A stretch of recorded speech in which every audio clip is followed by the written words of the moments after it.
get back to Marc Faber, Dr. Bloom, and Doom. Also, Michael Yoshikami from YCM Net Advisors, both of them live up in Hong Kong.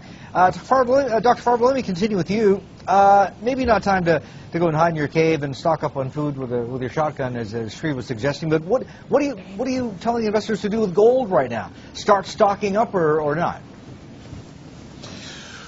Well, I have maintained the same view regarding gold and other precious metals for essentially the last 10 years, and this is to gradually accumulate physical gold and silver, and if you want to have a riskier exposure, to buy some gold exploration companies from time to time when they become cheap, as a year ago, or some of them are still reasonably good value at the present time.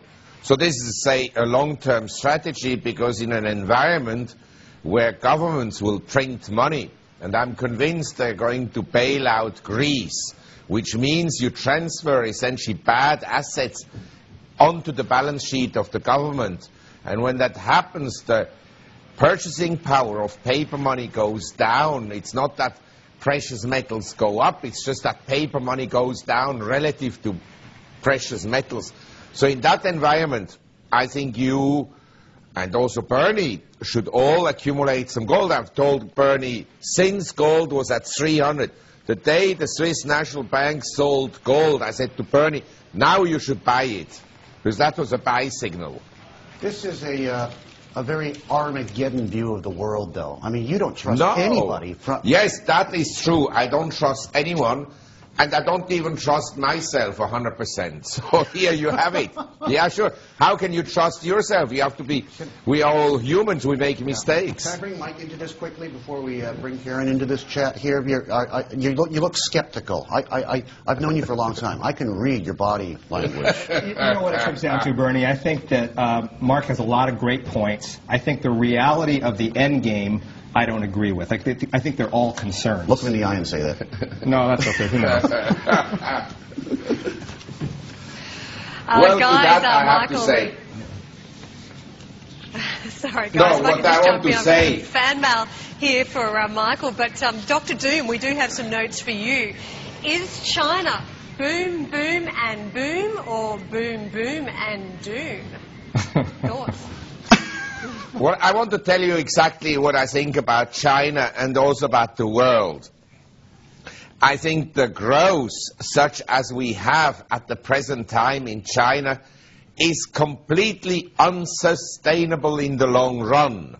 Now, can they sustain it for another half a year? Can the property price increases go on for a while? Yes, I thought that Japan was overvalued in 1988. And it took another 2 years until it collapsed. I thought the Nasdaq bubble was very mature already in 98. And it took until March 2000 until it broke down. But the longer you postpone crisis, and this is what I object to the current government intervention in so-called solving the price. They haven't solved anything, they just postponed it. And the ultimate Armageddon will be much worse than had they taken the recession already. In 98, when LTCM went bust, instead of bailing it out, they should have let it go bust. That would have given a signal to the market that the government and its agent, the Federal Reserve, doesn't bail out institutions all the time. In year 2000, we could have taken a minor recession. It would have been a disaster. But in year 2008, it was much worse.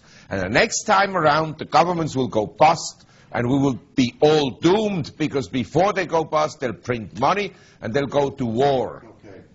Yes? Mike, I know you got to get on your way here. You get one sentence. Sum it up. He doesn't believe me.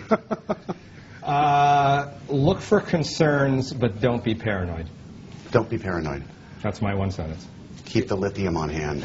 Actually, I'm remarkably optimistic. I still go out, I still go drinking and having a good time. You're getting that way. In anticipation of the end game. It must be the coffee. Michael, you be Thanks, safe, sir. okay? All right, take care. Tiptoe around the dock.